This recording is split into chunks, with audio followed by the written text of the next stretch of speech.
오늘 우리에게 주시는 하나님의 말씀입니다. 구약의 말씀 이사야 56장 6절에서 8절, 신약의 말씀 마태복음 15장 21절에서 28절입니다. 김충현 집사께서 봉독합니다.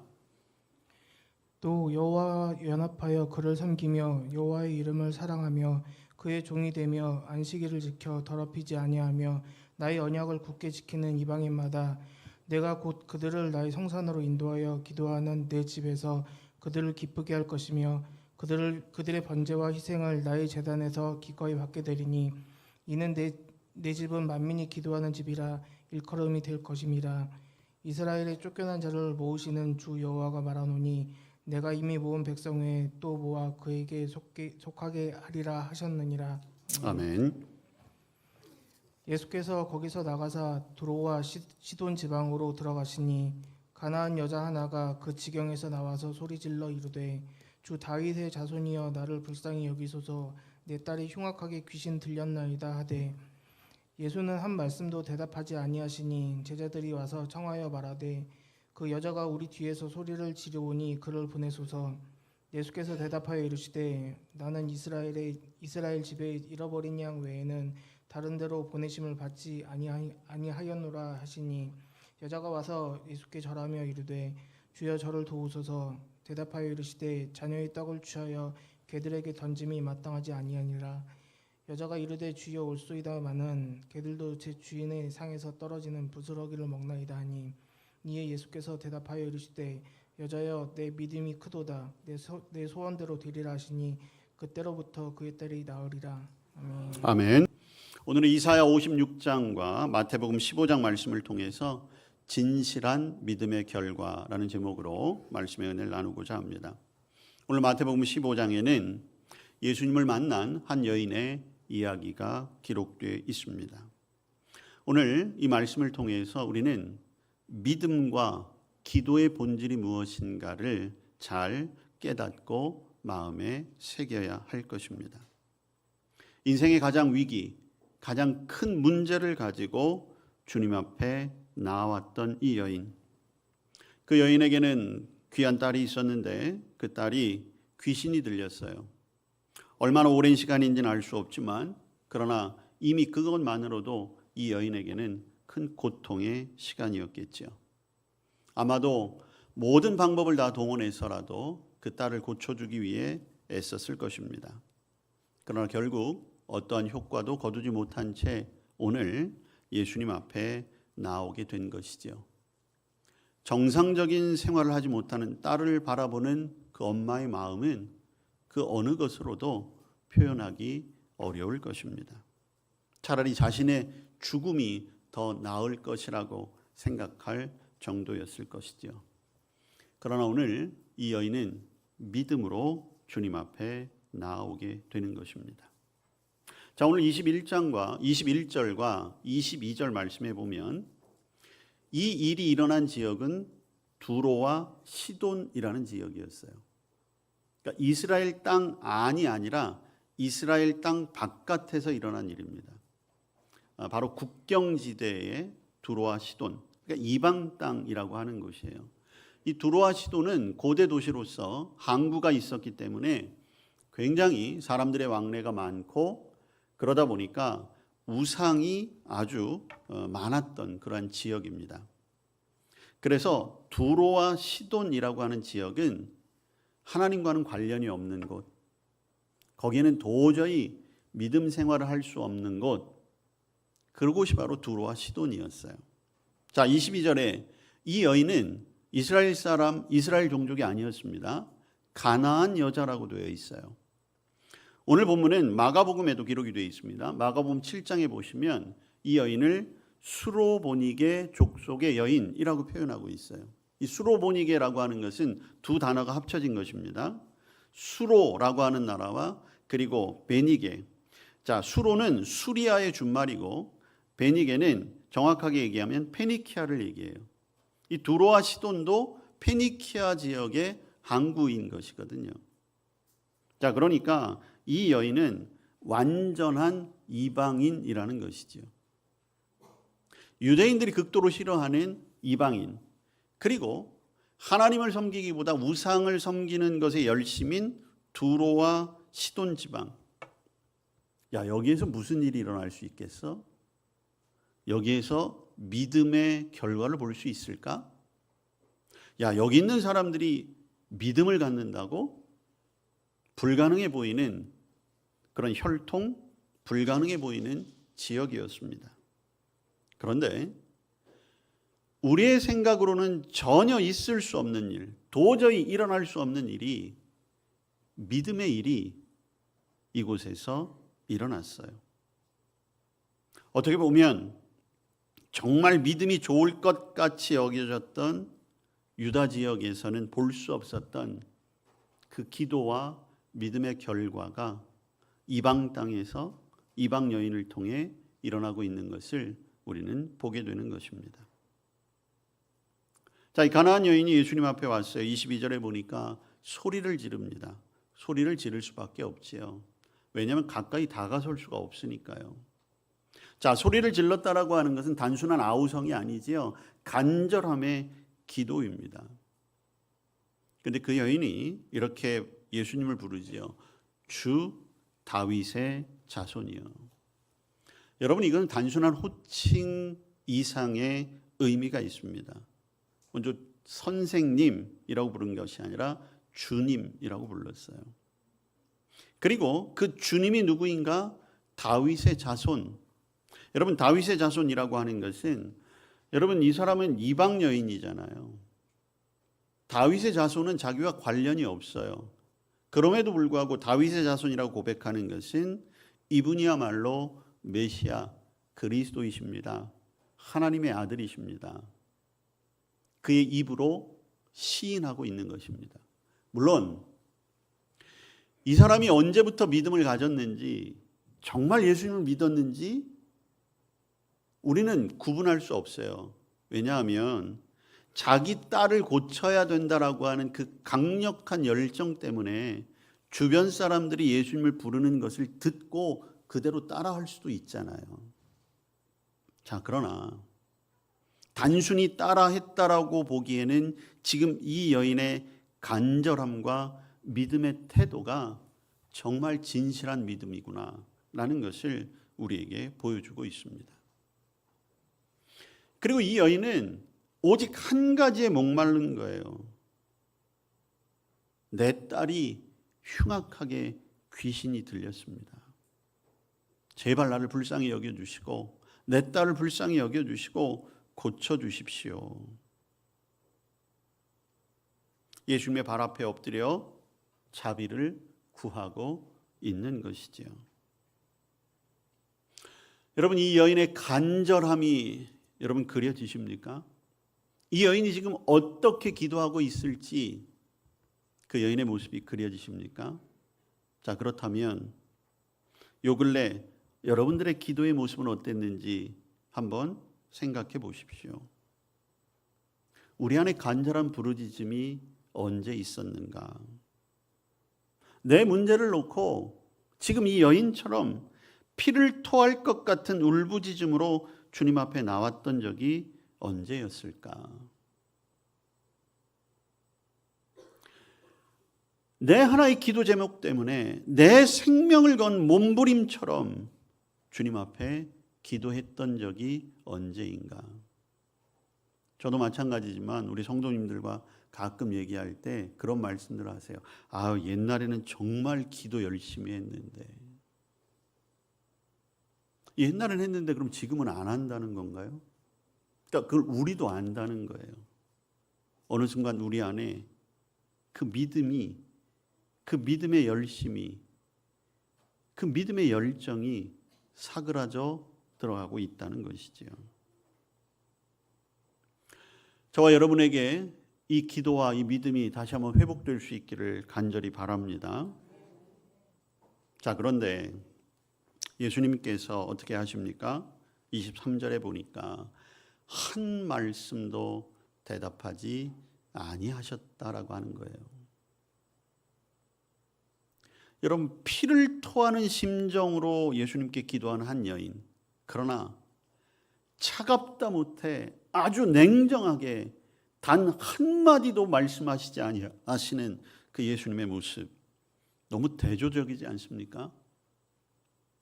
차라리 안 된다고 말이라도 하시지. 근데 예수님이 아무 말씀도 하시지 않아요. 이 여인은 큰 장벽 앞에 서 있는 것입니다. 여러분, 주님의 침묵, 이것은 비단 지금 이 여인에게만 닥친 것이 아니지요. 어쩌면 우리도 그런 핑계를 댈 수 있겠지요. 내 기도의 열정이 사라진 것은 어쩌면 주님께서 응답하시지 않았기 때문일 수도 있어. 주님의 침묵하심이 나에게서 기도의 시간을 뺏어갔고, 주님의 침묵하심이 내가 기도하러 나오는 것을 점점 더 안 하게 하신 것 같아. 여러분, 실제로 이 하나님의 침묵, 주님의 응답하시지 아니함이 우리의 기도에는 가장 큰 위기입니다. 그리고 실제로 좌절하는 분들이 많이 있지요. 아마 여러분들에게도 그런 경험들 있으실 겁니다. 도무지 이해되지 않는 그 주님의 침묵. 어떻게 교회 다니던 혹은 성경에서 보던 그런 지식적으로나 경험으로 그래 주님은 침묵하실 수도 있지라고 하지만 내 마음이 받아들여지질 않아요. 어떻게 주님이 내 이런 간절한 기도에 침묵하실 수가 있지? 그러나 여러분, 침묵과 거절을 같이 보시면 안 돼요. 주님의 침묵은 거절이 아닙니다. 주님의 침묵은 우리를 바라보는 믿음의 시선이에요. 왜 그렇습니까? 우리의 기도의 열정이 있지요. 여러분들이 주님 앞에 나아오는 예배의 열정도 있을 수 있어요. 주님 앞에 열심히 헌신하는 헌신의 열정도 있고, 주님 앞에 물질로 아낌없이 드릴 수 있는 그런 물질의 헌신도 있습니다. 근데 그것이 믿음인가 아니면 내 열심인가라고 하는 거예요. 어쩌면 주님의 침묵은 그것을 구분하는 시험대가 되는 것입니다. 우리도 가만히 돌이켜보면 내 열정이 식었을 때는 사실 내 힘, 내 열정에, 내 그 열정의 기운에 스스로 넘어질 때가 너무나 많아요. 믿음에 기초한 열정이 아니기 때문이라는 거지요. 참된 믿음에서 나온 열정이라면 주님의 침묵을 넘어설 수 있어야 합니다. 주님의 침묵은 무응답이 아니에요. 여전히 진행 중임을 의미하는 것이죠. 주님의 침묵이 거절이 아닙니다. 그 침묵은 여전히 우리를 기다리시는 기다림인 것이죠. 그 침묵 가운데 우리로 하여금 주님께 더욱더 가까이 나아오도록 주님이 초청하고 계시는 것입니다. 여러분, 기도의 자리에서 아무 일도 일어나지 않을 때에 오히려 그 자리를 통과하는 믿음, 기도를 멈추지 않는 믿음, 그것이 진정한 믿음인 것이지요. 그리고 거기에 기도의 응답이 있는 줄로 믿으시길 바랍니다. 여러분, 오늘 본문에 보면 동작을 표현하는 단어들이 계속 나와요. 소리 질러, 그리고 이 여인이 계속해서 주님 앞에 엎드리고 주님 앞에 부르짖는 장면들이 나옵니다. 이게 단순히 주의를 끌기 위해서 한두 번 그런 게 아니에요. 쉬지 않고 계속해서. 자, 그런데 주님도 역시 마찬가지예요. 단 한 번도 반응을 보이시지 않는 거예요. 그러니까 어떻게 됩니까? 23절에 보시면 기다리다가 제자들이 나서요. 그러면서 뭐라고 얘기합니까? 여자가 우리 뒤에서 소리를 지릅니다. 제자들의 귀에는 그 여인의 부르짖음이 그저 소리치는 것으로 들린 거죠. 그러면 예수님께 얘기하죠. 그를 보내십시오. 그러니까 제자들도 이 예수님의 무반응이 조금 당황스러운 거예요. 자, 예수님이 첫 번째 대답을 주십니다. 24절. 나는 이스라엘 집에 잃어버린 양 외에는 다른 데로 보내심을 받지 아니하였다. 첫 번째 응답인데 사실 이 응답은 그 여인에게 주는 것도 아니었어요. 이 말은 조금 쉽게 풀면 이런 말이지요. 나는 이방 여자를 돌보기 위해 이 땅에 온 게 아니야. 나는 이방 여자의 구원에는 상관이 없어. 더 나아가서 뭡니까? 나는 지금 저 여자가 뭐라고 얘기하든 나는 별로 관심이 없어. 그런 뜻이 되는 거지요.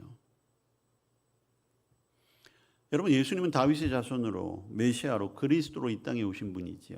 여러분, 오늘 우리가 이사야 56장의 말씀을 읽었습니다.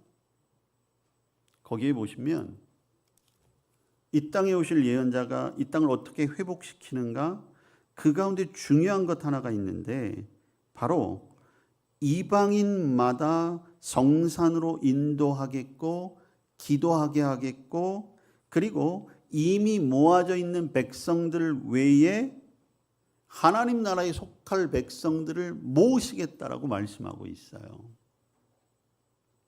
예수님은 유대인만의 구원자가 아니세요. 온 인류를 구원하기 위해 오셨지요. 그런데 지금 예수님의 말씀은 가나안 여인을 완전히 무시하는 말이지요. 어쩌면 나는 당신의 기도를 들어줄 수 없어 라고 하는 말보다도 훨씬 더 받아들이기 어려운 응답을 해주고 계시는 것입니다. 이 정도면 상황이 끝난 거지요. 자, 그런데 25절에 보면 이 여인은 계속해서 예수님께 절하여 말합니다. 주여 저를 도우소서. 계속적으로 반복적으로 여인은 물러서지 않고 예수님께 매달리고 있습니다. 이미 침묵의 시험, 그리고 거절과 멸시의 시험이 이 여인에게 임한 거예요. 게다가 제자들의 이 불친절함, 제자들의 냉담함까지, 무시함까지, 모욕적인 상황들이 계속되고 있지요. 그럼에도 불구하고 이 여인은 낙심하거나 좌절하지 않았습니다. 왜? 이 여인에게는 분명한 믿음이 있었던 거지요. 내 딸을 고칠 수 있는 유일하신 분은 예수님 한 분뿐이시다. 예수님 외에는 소망이 없다. 자, 분명한 믿음이 있기 때문에 어떠한 모욕도, 멸시도, 어려움도, 고통도 이길 수가 있는 거예요. 이 정도쯤 되면 예수님도 그 믿음을 보셨을 텐데, 그러나 예수님의 두 번째 대답은 더 충격적인 대답이죠. 26절 대답하여 이르시되 자녀의 떡을 취하여 개들에게 던짐이 마땅하지 아니하니라. 온유하시고 겸손하시고 인자하시고 사랑이 많으신 예수님, 불쌍한 자들, 과부와 고아, 나그네, 소외된 자들, 병자들, 아픈 자들의 친구라고 여겨지셨던 예수님의 입에서 과연 이런 말이? 여러분, 이 말씀은 뭐예요?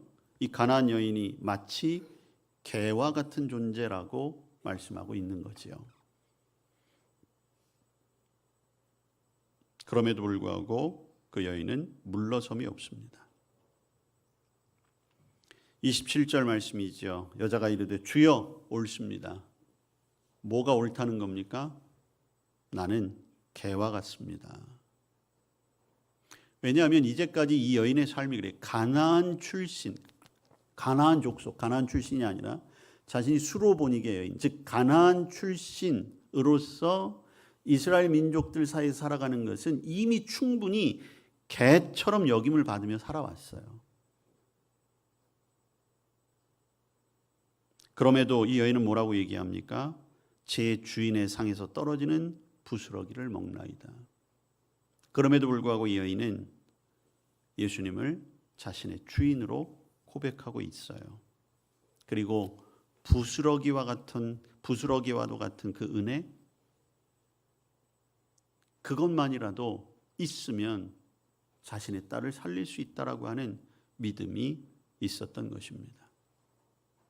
이 말에 오히려 제자들이 더 충격받았을지도 몰라요. 아니, 우리 선생님이 저런 말씀을 하신다고?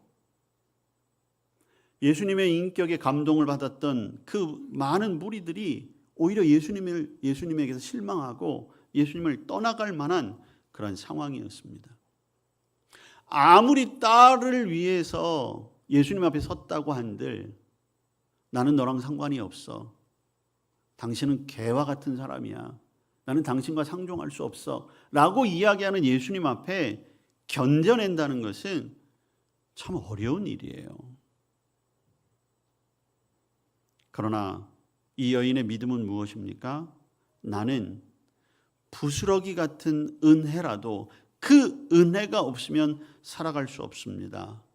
라고 하는 분명한 믿음이 있었던 것입니다. 그리고 그 믿음이 믿음의 행동을 하게 한 것이지요. 은혜는 갈망하는 자에게 주어집니다. 목말라 하는 자에게 은혜가 부어집니다. 그래서 우리는 은혜를 간구해야 하는 거예요. 그 은혜가 주님으로부터 오는 것이기 때문에 우리는 겸손히 주님만을 바라보고 그분에게서 은혜를 구해야 하는 것이지요. 그래야 우리 안에 그것이 기쁨이 되고 우리의 삶에 감격이 되고 행복이 되는 것입니다. 28절 그제서야 예수님 말씀하시지요. 여자여 내 믿음이 크도다. 여기 믿음이 크다라고 하는 것은 원문에 보시면 메가스, 메가톤, 우리가 흔히 그런 얘기 하잖아요. 뭔가 충격적이고 거대한 것들이 있을 때 메가톤급 그런 표현을 많이 쓰잖아요. 메가톤급 폭풍, 메가톤급 충격. 이 메가라는 것은 100만 이런 걸 뜻하는 것인데 쉽게 이야기하면 아주 거대한 급의 그런 것들을 할 때 표현하고 있지 않습니까? 여러분 이 여인의 믿음이 거대한 믿음이라는 거예요. 여러분 그 믿음의 결과는 무엇입니까? 네 소원대로 되리라. 그 여인의 소원은 무엇이었습니까? 그의 딸이 낫는 것. 그 선언이 있은 후에 그 딸은 그때 나음을 얻었습니다. 여러분 오늘 이 가나안 여인의 이 이야기를 통해서 우리가 배워야 할 것은 역시 기도는 끈질기게 해야 되는구나. 그렇게 생각하면 틀립니다. 오늘 본문은 끈기 있는 기도를 가르쳐 주는 게 아니에요. 끈기를 있게 한 믿음인 것입니다. 믿음이 없으면 끈기 있는 기도를 할 수가 없기 때문이에요. 오늘 이 여인은 포기하지 않았어요. 포기하지 않은 것은 이 여인의 기질이 아니면 이 여인의 지금 현실의 그 문제가 그녀를 포기하지 않게 한 게 아니에요. 믿음이 있었기 때문에 포기하지 않은 것입니다. 진정한 믿음은 포기하지 않아요. 혹 저와 여러분이 주님 앞에 간절한 기도를 하다가 포기한 적이 있다라고 한다면 우리의 믿음을 점검해 보아야 하는 거예요. 두 번째, 이 여인의 믿음은 핑계가 없어요. 조건을 따지지 않습니다. 두로와 시돈이라고 하는 지역, 가나안 여인이라고 하는 어떤 혈통적인 그런 불리함, 예수님의 모멸, 제자들의 불친절, 이런 것들은 아무런 문제가 되질 않아요. 여러분 우리에게도 이 여인과 같은 힘든 상황이 닥쳐올 때가 있죠. 여러 가지 문제로 우리의 믿음의 길을 방해하는 것들이 있습니다. 때로는 그런 것들이 핑계가 돼서 주님 앞에 나아가지 못할 때가 많아요.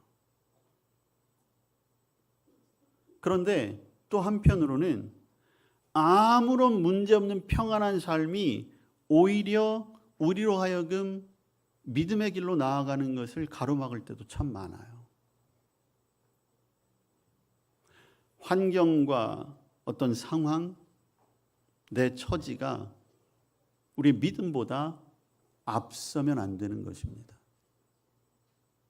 그래서 너무 부하여 교만하지 않게, 너무 빈하여 궁핍하지 않게 해주옵소라고 하는 기도가 그래서 필요한 거예요. 누구든지 어떤 사람이든지 하나님께 나오는 자 주님은 환영하시죠. 그리고 주님 앞에 나오는 자에게는 하나님의 자녀가 되는 권세를 주신다고 했어요.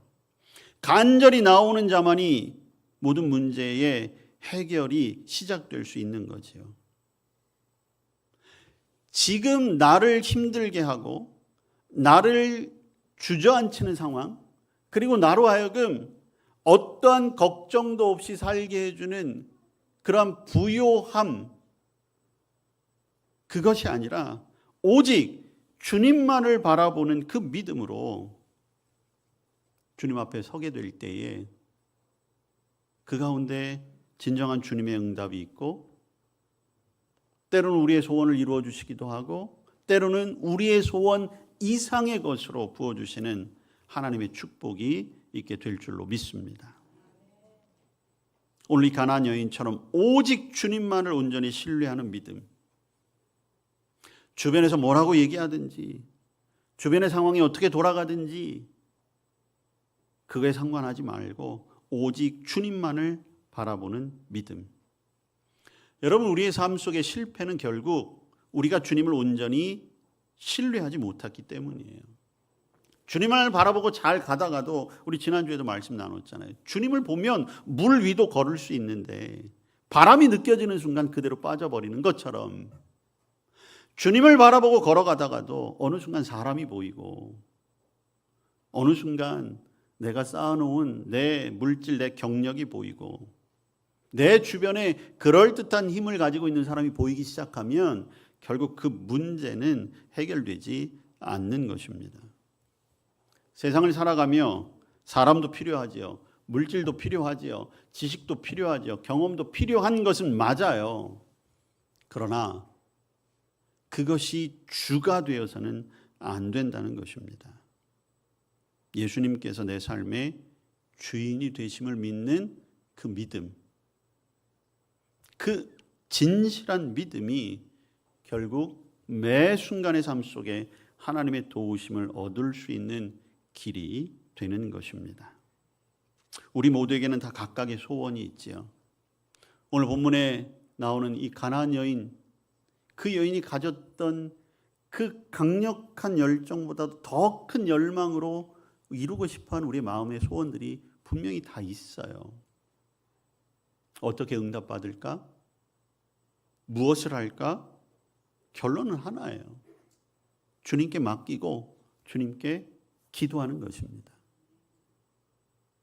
자, 그러면 주님께 기도하고 그럼 나는 가만히 있을까? 아니에요. 여러분, 믿음은 믿음의 행위가 반드시 따라야 합니다.